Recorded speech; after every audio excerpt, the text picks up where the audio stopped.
Hello, my friends, and welcome back. Thank you very much for being with me again today.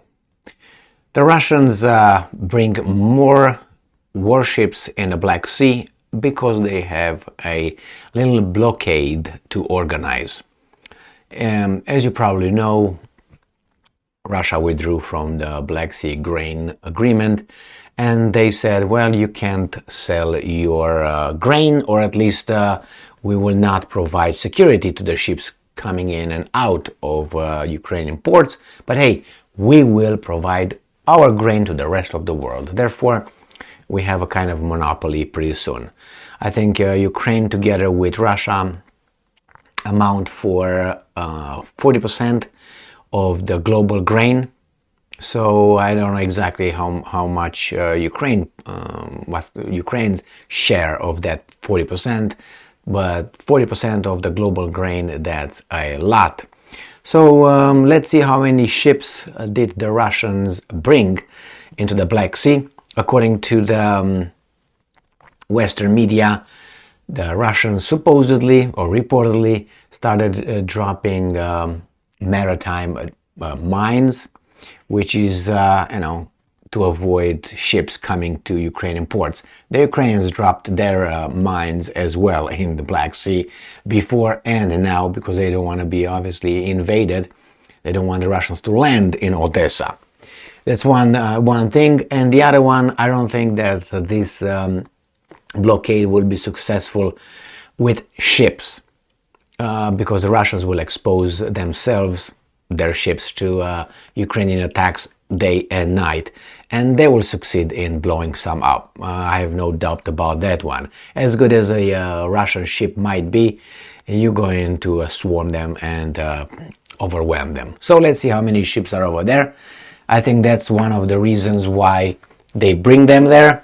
There are 15 warships in the Black Sea. So there's this, and the other one, obviously they launch missiles from the Black Sea into Ukraine. The thing is, they don't need 15 warships in the Black Sea to launch 12 caliber cruise missiles, and they have submarines as well. So this article comes from today, 27th of July 2023. Russian army keeps Navy, but anyway, keeps 15 warships in Black Sea. Spokesperson of the Joint Press Center of the Southern Defense Forces of Ukraine, Natalia Hemenyuk, said this on the air on the Teleton United News. Ukraine phone correspondent reports, and I'm quoting, "The situation remains difficult and is also complicated by weather conditions. A storm is raging and it is quite powerful, and the stormy weather will last for at least a certain number of hours and perhaps even stretch for 2 days. But this does not prevent the enemy from keeping the missile carriers on combat duty. In this case, the missile carrier is underwater." So they have over there submarines as well, as I said. This is the one that launched missiles at night and now continues to be on combat duty. Based on what it did at night, it left 2 more calibers on board and is likely to be brought to the basing point to replenish stocks or rotate, and another submarine will come out, end quote, said Hemenyuk, adding that this will be reported additionally. The spokeswoman also noted that despite the storm, the enemy keeps 15 ships on combat duty in the Black Sea.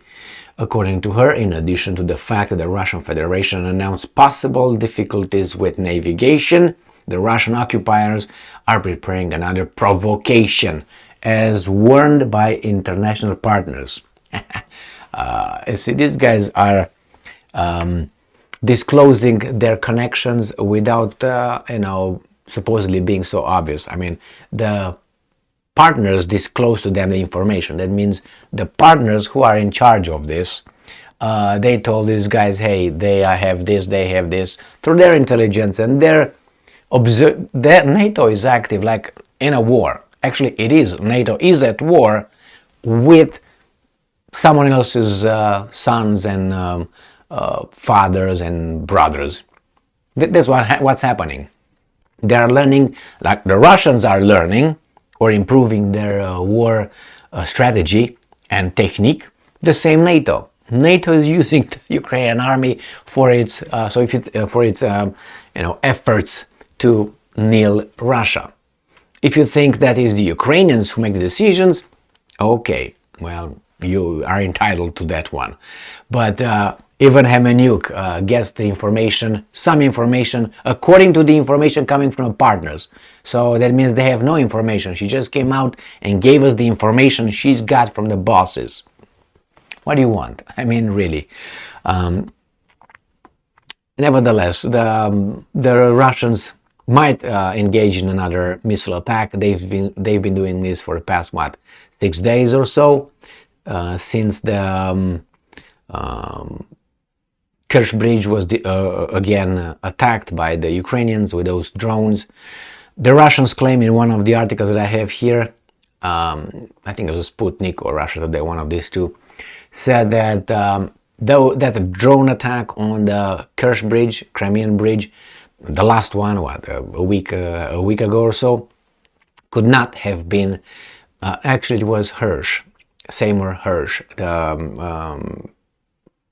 investigative journalist, the one who said that Nord Stream 1, Nord Stream pipeline was blown up by the Americans with the help of the Norwegians. Hey, by the way, where is the investigation with the Nord Stream 1, Nord Stream 2 pipelines? Now, to think that this is the rule-based world order, yes, it is. If that would have happened, let's say, to the Americans or to someone where the Americans really have an interest, 3 or 4 countries would have been destroyed already. Without investigation, without the conclusion, without any court proceeding, with nothing. And they would just say it, you did it, bang, I take what is yours. Oh, you too, you did it too, boom, I take what is yours, and you do what I'm telling you right now because you attacked me or my infrastructure. But Nord Stream pipelines 1 and 2, 0. Where are they? Anyway, so yes, it was Seymour Hersh who said that without the U.S. direct involvement in providing those, he said, semi-submerged sea drones, that the attack could not have been, and the coordination and how do you call that, monitoring, and could not have, the Ukrainians could not have been able to do that. I don't know. I don't think the Ukrainians are baboons or anything. They cannot do that. I think they can. I don't think they had the drones ready and everything was provided with the help of the bosses. But hey, they tried something. They realized it works now. So NATO, check mark another box. Yeah, we got those. Good. They're good. They worked in action right there. And you're going to see after the war, whatever the war outcome would be, the Americans will immediately come out with, hey, we have some drones to sell, or some sea drones to sell. And by the way, they were so good in the war against Russia, here. It's about money, and the arms industry is having a kill right now, as other industries. Energy, again, banking system, again, only we have a no blast. Thank you very much for being with me again today. I'm waiting for a new attack over there. Not I'm waiting, oh my God, I hope they... But again, even if you have 15, as Hemenyuk said, there's another submarine with 2 caliber ready. Now 2, you say, what the hell is 2? Well, it depends where you use them.